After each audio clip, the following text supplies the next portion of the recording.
এখানে আমরা যে অঙ্কটি দেখতে পাচ্ছি বিসিএস সহ অন্যান্য জব পরীক্ষায় এতবার এসেছিল যে যদি তার তালিকা করতে যায় তা বিশাল একটা কলেবর হয়ে যাবে। তো এই অঙ্কটির আমরা এমন একটা কৌশল শিখব যাতে মুখে মুখে ক্যালকুলেট করে তার উত্তর বের করা যায়। এখানে বলা হয়েছে যে কি চিনির মূল্য 25% বৃদ্ধি পাওয়াতে কোনো এক পরিবারের চিনির ব্যবহার কত কমালে চিনি বাবদ ব্যয় বৃদ্ধি পাবে না। তো আমরা এই চিনি না ধরে আমরা অনেকটা উপকরণ ধরি শুরুতেই ১০০টি লেবুর দাম ১০০ টাকা ছিল আর একটা পরিবারের কাছে ১০০ টাকায় থাকে, অথবা ধরি একটা লোক বাজারে গেল, সে সবসময় ১০০ টাকায় নিয়ে যায়, ১০০ টাকা দিয়ে সে ১০০টি লেবু পেত। তো বাজারে গিয়ে তিনি দেখলেন যে মূল্য 25% বেড়ে গেছে।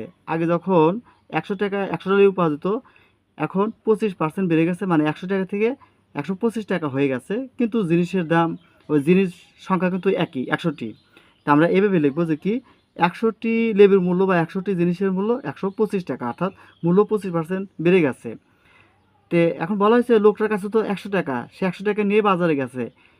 ১২৫ টাকা যদি এখন ১০০টি জিনিস পাওয়া যায়, ১০০ টাকা কয়টা জিনিস পাওয়া যাবে সেটা আমরা বের করব। আর তার কৌশল হলো আমরা কি করব এখন, এই যে এখানে সংখ্যা যা আছে ১০০ এবং ২৫, আমরা কি করব ২৫ দিয়ে দুটো সংখ্যাকে ভাগ করব। ২৫ দিয়ে যদি আমরা ১০০কে ভাগ করি তাহলে আসে কত ৪। ২৫ দিয়ে ১২৫কে ভাগ করলে আসে কত ৫। ৫ পয়সা ১২৫, তাহলে এখানে থাকলো কত ৪ আর ৫। আমরা কি করব ১২৫ টাকা থেকে আমরা ১০০তে দেওয়ার চেষ্টা করব, কারণ ওই লোকটার কাছে ১০০ টাকায় আছে আর ১০০ টাকা বেশি তার কাছে নাই।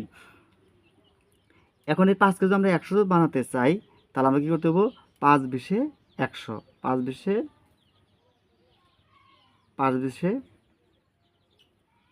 ১০০ টাকা, যেহেতু আমরা ২০ দিয়ে গুণ করেছি, ৫ বিশে ১০০ আর ৪ বিশে ৮০, তাহলে এখানে আসবে কত ৮০টি, অর্থাৎ জিনিসের সংখ্যা ৮০টি।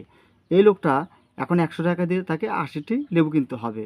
তাহলে ১০০ টাকা দিয়ে ৮০টি লেবু যদি সে কিনে, আগে ১০০ টাকা দিয়ে ১০০টি লেবু কিনতো, কিন্তু এখন 25% দাম বাড়ার কারণে, অর্থাৎ ১০০ টাকা আরও 25 টাকা বেড়ে যাওয়ার কারণে এই লোকটা এখন ১০০ টাকা দিয়ে ৮০টি লেবু তাকে কিনতে হবে।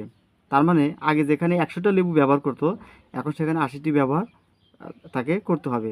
তাহলে কমাতে হবে কয়টা, ১০০ দিয়ে যদি আমরা ৮০ বিয়োগ করি তাহলে আসবে ২০টি, অর্থাৎ এই ২০টি ব্যবহার তাকে এখন বাদ দিতে হবে। সুতরাং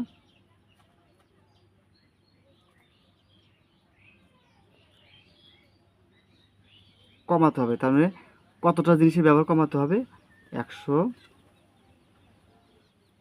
মাইনাস ৮০টি সমান ২০টি। এই ২০টি সঠিক উত্তর।